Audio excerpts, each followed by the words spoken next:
Fala pessoal, a gente está começando mais uma aula aqui de probabilidade. Hoje é a aula de exercícios referentes à nossa aula 2.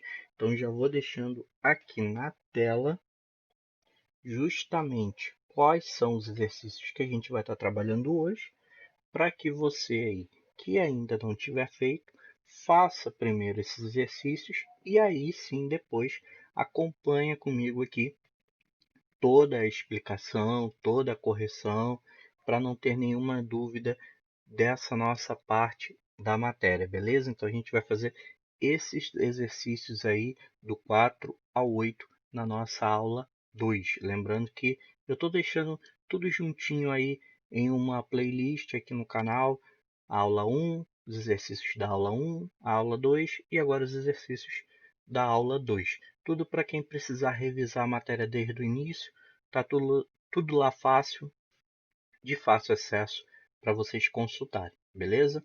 Então, se você já tentou fazer, ótimo, vamos conferir a correção.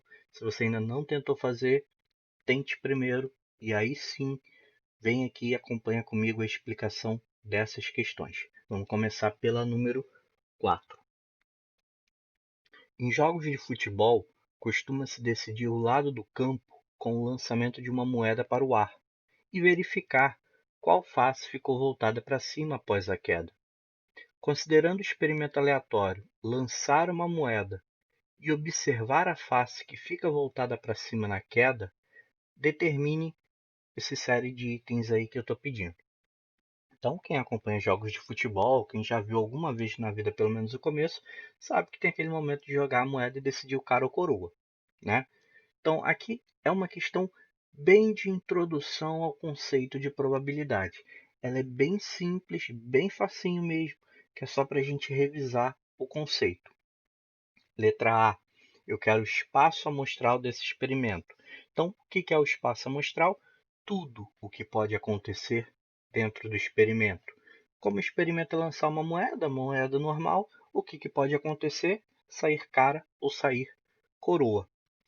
Como eu quero o espaço amostral, eu não estou perguntando quantos elementos tem o espaço amostral, então é para a gente escrever, tá? Todos os elementos. Você pode abreviar.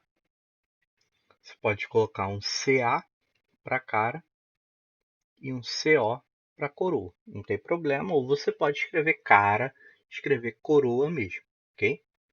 Letra B, a quantidade de elementos do espaço amostral. Aí sim, é só fazer uma contagem. O nosso espaço amostral tem cara ou coroa, então 2 elementos. Eu vou colocar aqui o número de elementos de S do espaço amostral. Opa, saiu como uma reta. O número de elementos de S é igual a 2, ok? Então, veja que tem uma diferença aí de quando você escreve o conjunto na letra A e de quando você coloca a quantidade de elementos, que é o caso da letra B. Letra C. Determinar o evento A, que é sair cara. Então, de novo, eu vou escrever o conjunto. O conjunto é sair cara. Simples. Só vai ter o elemento cara dentro desse conjunto. Não tem outra opção, ok? A quantidade de elementos do evento A só tem um elemento lá, então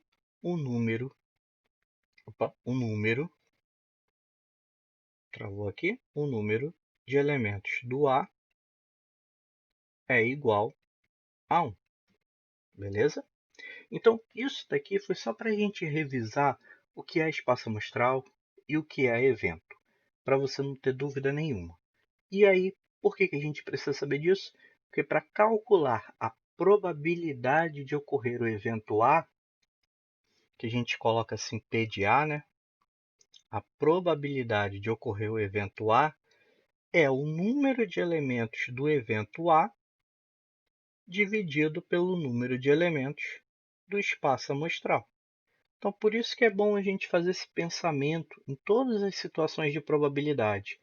Veja o espaço amostral, veja como que é o espaço amostral, conte quantos elementos ele tem, veja qual é o seu evento e conte quantos elementos tem o seu evento. Esse é o passo a passo. e aí você junta tudo para fazer o cálculo. Número de elementos de A é 1, número de elementos do espaço amostral é 2, a probabilidade de acontecer é 1/2. Então foi uma questão bem básica mesmo, pegando do início, do basicão, para quem tinha muita dúvida ou quem não sabia nada de probabilidade. Questão simples aí, vamos agora avançando. Só um detalhe, você pode perceber que essa questão, a gente pode contar no dedo, contar na mente quantos elementos tem. E isso vai acontecer muito em probabilidade. Só que vão ter alguns problemas que fica complicado da gente fazer essa contagem. E a gente vai utilizando outros recursos, tá? Mas se você puder fazer a contagem assim, pode fazer sem problema nenhum. O outro exercício de hoje é o seguinte: qual é a probabilidade de, no lançamento de um dado, o número voltado para cima ser par? Aqui eu estou indo direto ao ponto, não coloquei passo a passo como na número 4, mas você pode fazer esse passo a passo. Você pensa primeiro, qual que é o espaço amostral? O espaço amostral é eu jogar um dado e ver quais os resultados podem acontecer. Então, vou até escrever tudo aqui, porque esse é pequeno. Não quero o número agora não. Quero espaço amostral. No dado, como aqui não está falando nada, a gente supõe que é um dado comum. Então, pode sair o 1, o 2, o 3, o 4, o 5 ou o 6. Ou seja, o número de elementos do espaço amostral é 6, certo? Aí eu penso, beleza, já sei tudo o que pode acontecer. Mas agora a minha pergunta, a minha indagação é sobre o quê? O número voltado ser par. Então, esse é o meu evento. O meu evento é o número voltado para cima ser par. Vou chamar de evento A. Ok, se eu quero que fique um número par voltado para cima, o que pode ter? Pode ter o 2, pode ter o 4 ou pode ter o 6. Aí vai ter um número par. Então, 2, 4 ou 6.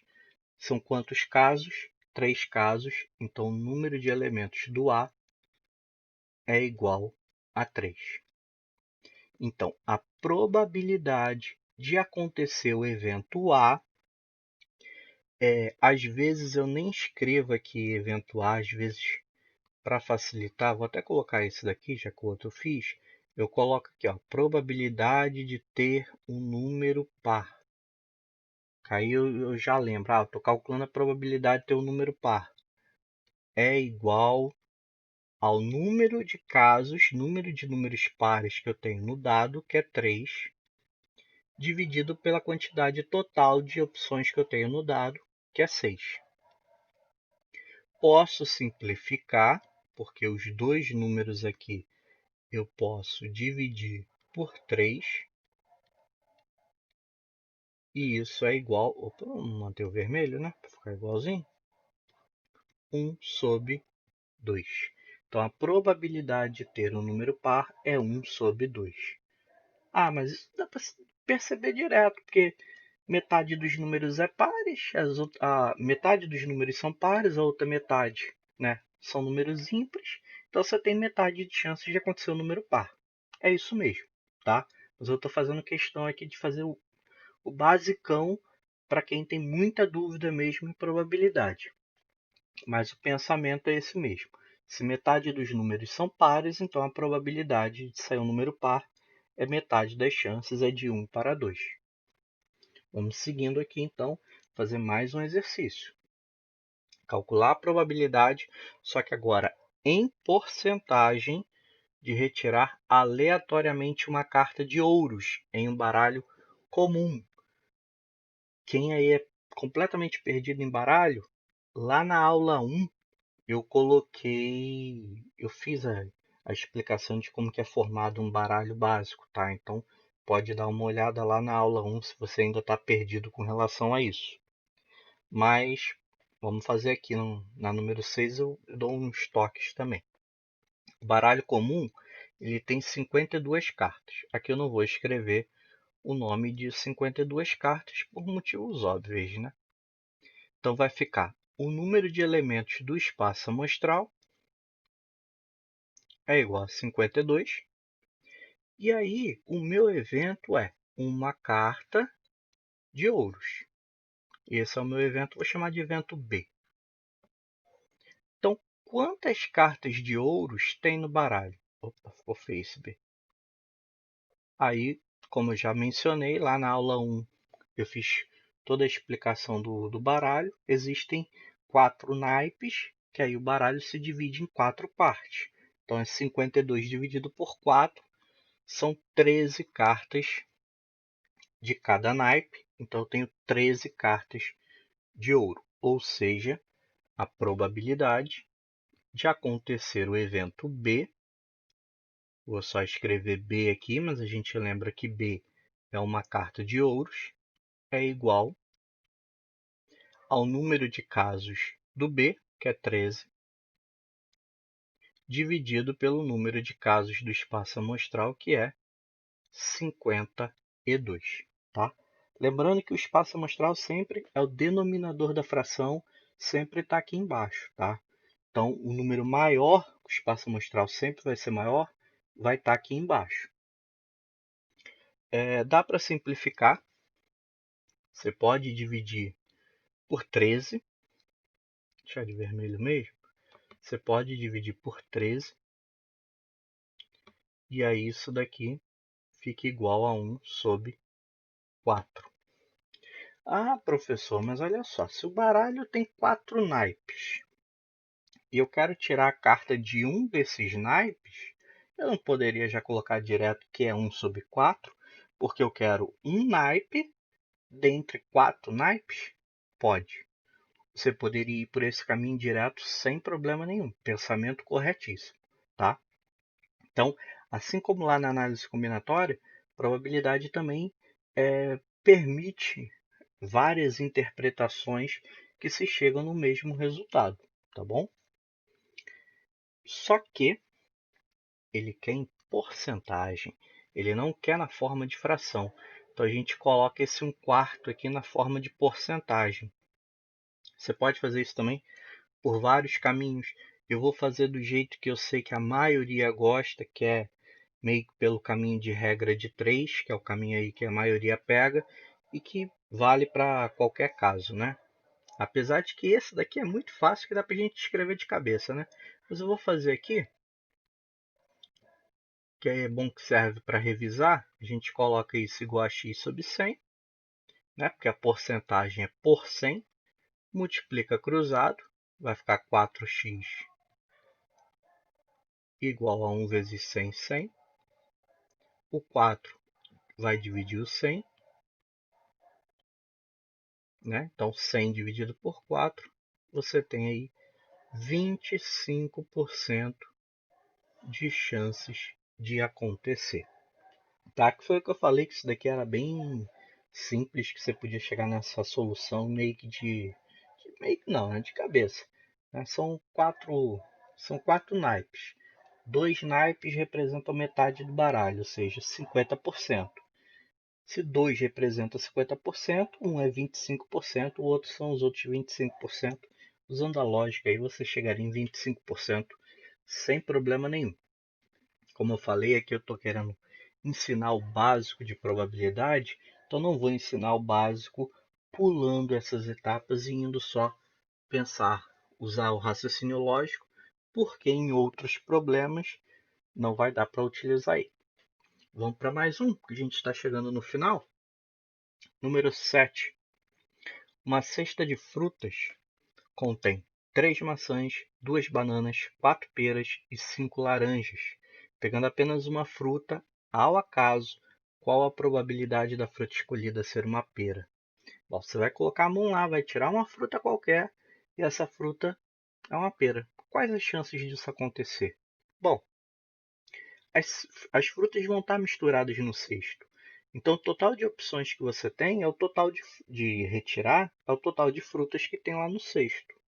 Quantas frutas tem lá no cesto no total é o meu espaço amostral, e isso é igual, é só eu somar 3, 5, 9, 14. São 14 frutas lá, eu vou tirar uma dessas 14 frutas. O meu evento A é retirar uma pera. Bom, quantas chances eu tenho para retirar uma pera? Eu tenho 4 peras, então são 4 possibilidades aí. Posso tirar uma dessas 4 peras. Então, o número de casos é igual a 4. Então, a probabilidade de eu retirar uma pera, de acontecer esse meu evento A, né, que é você retirar uma pera, é justamente 4 sobre 14. 4 peras sobre o total aí de 14 frutas. Se você dividir por 2, vai dar 2 sobre 7, beleza? Sempre é recomendável que simplifiquem o resultado final, tá? Último exercício de hoje, então. Bom, então agora nesse último, para a gente terminar, o exemplo 8, ele fala o seguinte: no lançamento de 2 dados diferentes, qual a probabilidade da soma dos números obtidos ser maior que 10? A gente vai recorrer novamente àquela tabelinha que a gente fez lá nos exercícios da aula 1. Tá? Então, coloquei aqui a tabelinha para a gente consultar. Todos os resultados que podem acontecer são esses que estão marcados aqui. E o total de resultados, que a gente já tinha falado sobre isso, como eu mencionei agora, nos exercícios da aula 1, é um total de 36 resultados. Esse é o meu espaço amostral. Mas o que me interessa é quando a soma é maior que 10. Maior que 10 significa que ela seja 11, 12 e para por aí, porque não tem como ter mais do que 12 no dado, né? Então, a gente olhando aqui na tabela, a gente pode ver que 5 com 4 é 9. 6 com 4 é 10. Ainda não é maior, é igual.